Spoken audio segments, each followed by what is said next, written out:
کفار دیاں شرارتاں دی وجہ تو کفار نے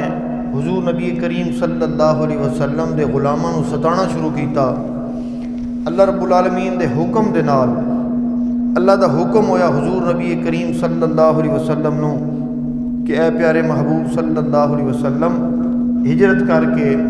مدینہ المنورہ، پہلے جس کا نام یثرب ہے، تشریف لے جاؤ۔ تو اللہ دے محبوب علیہ الصلاۃ والسلام نے اللہ دے حکم سنیا۔ وہ کس طرح ہویا کہ کفار نے ارادہ کیتا کہ حضور نبی کریم صلی اللہ علیہ وسلم نو معاذ اللہ شہید کیتا جاوے، حضور دے اوتے حملہ کیتا جاوے۔ تے کفار دی آپس دے اندر میٹنگ ہوئی۔ میٹنگ بڑے بڑے سردار تے بڑے بڑے سیانے بندے مکے دے سردار انہوں نے مشورہ کرنا شروع کر دیتا۔ کسی نے آکھیا انہوں معاذ اللہ قید کر دینے ہاں۔ میرا بڑا بٹن ہے نا بلال، کدے کی آواز تھوڑی گھٹ کر دے۔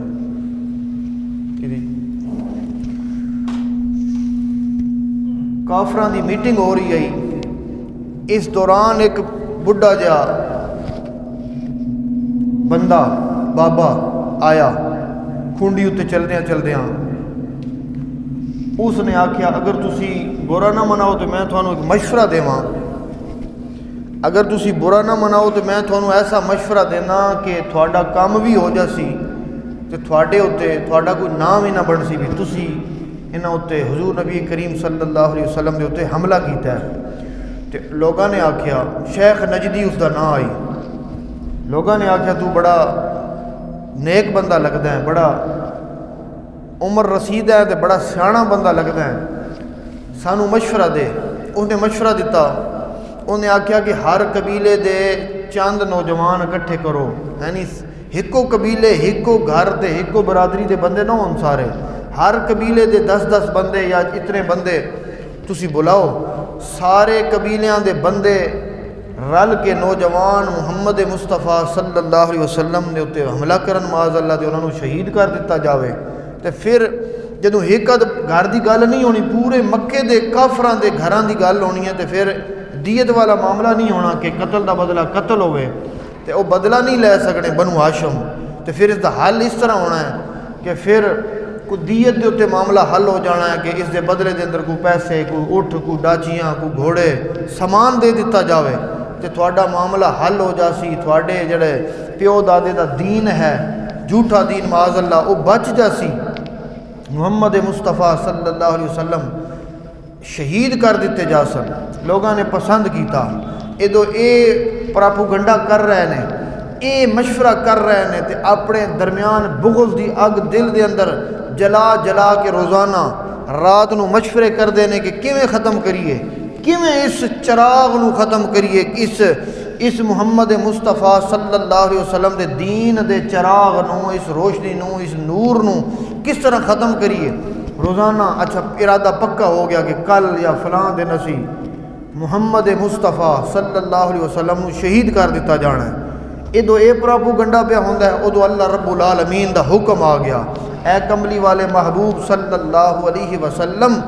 ہجرت کر کے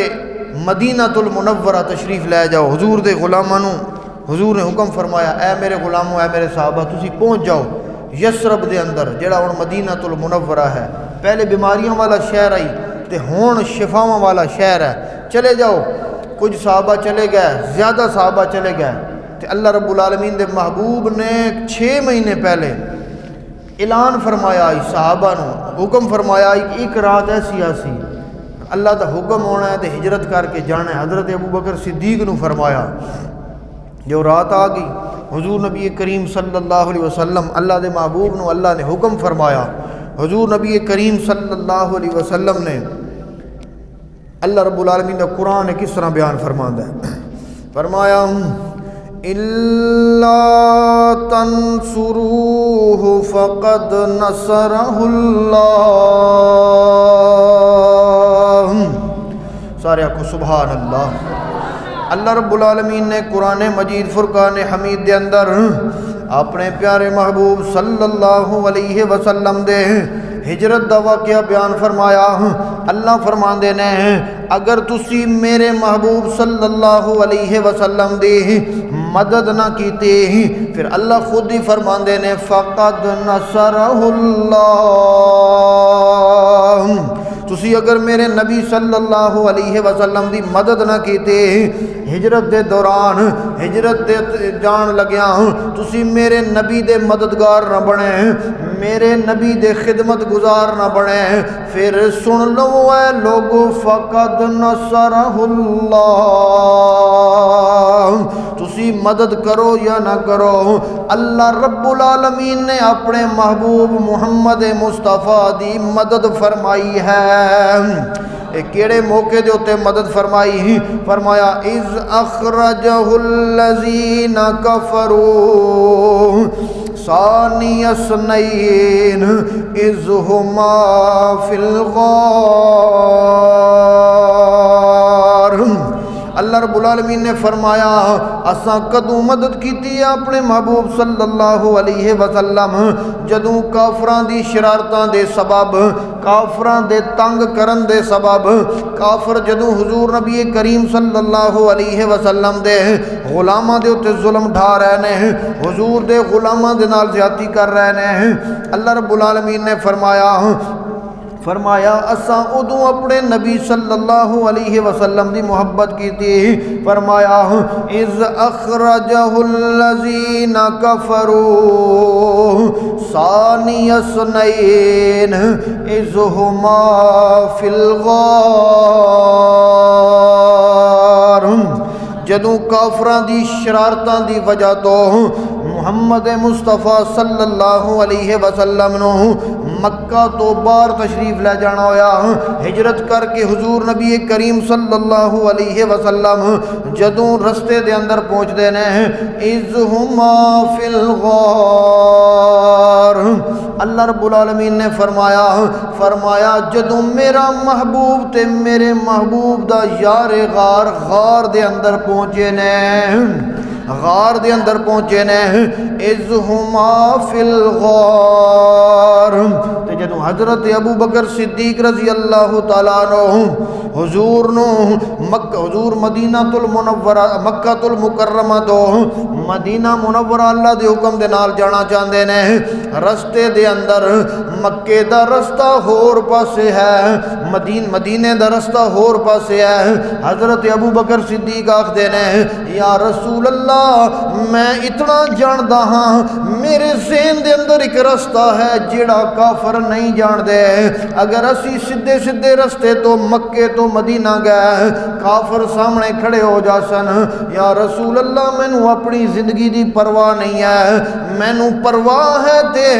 مینوں اس گل دا غم ہے کہ کوئی کافر تھانوں نقصان نہ پہنچاوے، کوئی کافر تھانوں نقصان نہ پہنچاوے، یا رسول اللہ ایک دوسرے رستے تو جاندے ہاں جس رستے دے اندر غار سور آندی ہے، حضور نبی کریم صلی اللہ علیہ وسلم چل رہے نے، ابو بکر صدیق پیچھے چل رہے نے، کدی سجے آ جاندے نے کدی کھبے آ جاندے نے، کدی حضور دے اگے چلن لگ پوندے نے، حضور نے پوچھیا اے پیارے ابو بکر اے کہ کردا ہے؟ آکھدے نے یا رسول اللہ میرے دل دے اندر خیال آندا ہے کافر سجے پاسوں آوے تے میرے اتے حملہ کرے، کھبے پاسے آوے سامنے آوے یا پیچھے آوے میری گردن اڑا دے تے میرے نبی دی طرف کوئی نظر ہی نہ اٹھا سکے، میرے نبی دی طرف کوئی آنکھ اٹھا کے نہ ویکھ سکے، یا رسول اللہ تھوڑے یار صدیق دی جان بھی تھوڑے قدماں تو قربان ہے۔ رستے دے اندر چلدیاں غار والا رستہ ایو غار ہے جس دا ذکر اللہ نے قرآن دے اندر فرمایا اذ ہما فی الغار، جدوں وہ دوئے محمد مصطفیٰ صلی اللہ علیہ وسلم اور انہاں دا یار صدیق اکبر غار وچ پہنچے، یہ اللہ قرآن وچ بیان فرما رہے ہیں۔ تو غار تو پہلے حضرت ابو بکر صدیق رضی اللہ تعالیٰ عنہ نے عرض کی تھی یا رسول اللہ صلی اللہ علیہ وسلم میں تھلے بیٹھدا یا رسول اللہ میرے کندھیاں تے تسی سوار ہو جاؤ، آکو سبحان اللہ، میرے کندھیاں تے تسی سوار ہو جاؤ۔ حضور نے پوچھا کی وجہ ہے؟ اے پیارے ابو بکر اجے تے میں تھکیا نہیں ہاں. عرض کردے نے یا رسول اللہ صلی اللہ علیہ وسلم تھوڑے قدماں دے نشان ڈھونڈ